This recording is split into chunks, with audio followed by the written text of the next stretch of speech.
I never thought I would be in this position, sitting here alone, immersed in my thoughts, wondering how much has changed. This secret gnaws at me, making me question everything I thought I knew about myself. I never seemed to allow myself to be honest with anyone, not even myself. But something has happened, something I can no longer ignore. It feels like a part of me is waking up after such a long lull, and I don't know how to deal with it. Emotions overwhelm me, and I'm constantly thinking about what I've lost and what I can still gain. My name is Clara, and I am married to Mark. We've been married for 10 years. Mark is a good man, hardworking, loving, and always providing for our family. But he's not the man for me, at least not anymore. When we first started dating, I was younger, more hopeful about life and love. I believed that love was enough, that if two people cared about each other, everything else would fall into place. But after a few years of living together, everything started to feel empty. The routine, the unspoken words, the growing distance, it all weighed on me. Mark was always busy at work, and even when he's home, he's aloof, distracted by his thoughts. There is no intimacy, no tenderness, no affection, not in the sense I need. I often find myself alone, my needs unspoken and unmet. I try to tell myself that it's okay, that this is what happens in long-term relationships, but deep down I know I want more. And then there's Luke. I never wanted things to happen the way they did.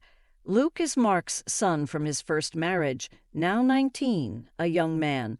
I've always tried to be a good stepmom, looking after him, supporting him, but recently something has changed.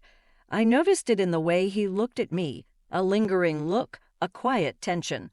It grew until it couldn't be ignored, not by him, not by me. I found myself thinking about him in ways I shouldn't have. There was a tension between us, something unspoken, a connection that made me feel something I hadn't felt in a very long time. It wasn't just the physical attraction, it was the way he made me feel noticed, the way he noticed me when no one else did. It awakened a part of me that I thought was long gone. One quiet evening, Mark was away on a business trip as usual, and it was just Luke and me in the house. I lay in bed, feeling the emptiness of the house settle over me. The silence was heavy, almost suffocating, and I could feel the loneliness creeping in, enveloping me like a cold blanket. Then there was a knock on the door, a quiet, hesitant knock. It was Luke. He stood in the doorway, unsure, but there was something in his eyes that I couldn't ignore. "Can I come in?" he asked. I nodded, trying to remain calm, even though my heart was pounding in my chest. He stepped into the room, his gaze lingering on me in a way that made my heart pound. He said quietly, "I've been thinking a lot lately, about us." My breath caught, and I realized what he meant, though neither of us dared to say it out loud. He came closer and sat down next to me. I felt his presence, his warmth. The tension between us was electric, and in that moment everything seemed different. It was as if all the walls I'd built around myself had crumbled, and I was left unprotected, vulnerable. I didn't know what to do, but I knew I couldn't ignore the feeling forever. Then Lydia showed up. She's 46, married to Ethan, a 51-year-old businessman. Ethan has always been driven, ambitious, and successful, but this focus left no room for her. It wasn't that he didn't love her, he did. But over the years, their connection had become routine, and their intimacy had become neglected. Their marriage, once full of passion, had become a pattern in which he was the provider and she was the supportive wife. Lydia felt that she was slipping away from him, that her desires remained unfulfilled. She tried to ignore it, to push her needs aside for the sake of their family, but the emptiness grew and she found herself longing for something more. One evening, Ethan approached her with an unusual proposal. He wanted her to spend time with 3 of his best friends, David, James, and Paul. They had always admired Lydia, and Ethan thought that maybe she could find something there that would help them both regain what they had lost. The idea shocked her, but at the same time there was something oddly liberating about it, the chance to experience something she hadn't even dared to think about. It was like a chance to break free of the limitations that had held her back for so long, to explore a part of herself she'd buried deep inside. When Ethan's friends came over for dinner, Lydia noticed lingering glances, small touches that lingered longer than they should have. There was an energy in the room, a sense of anticipation. After dinner, Ethan stepped away briefly and the atmosphere changed. The men drew closer, their presence almost overwhelming.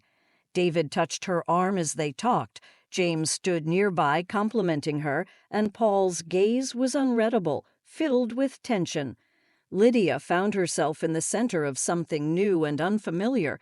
The feeling of being wanted awakened parts of her body that she thought had long since faded away. It wasn't just the physical connection.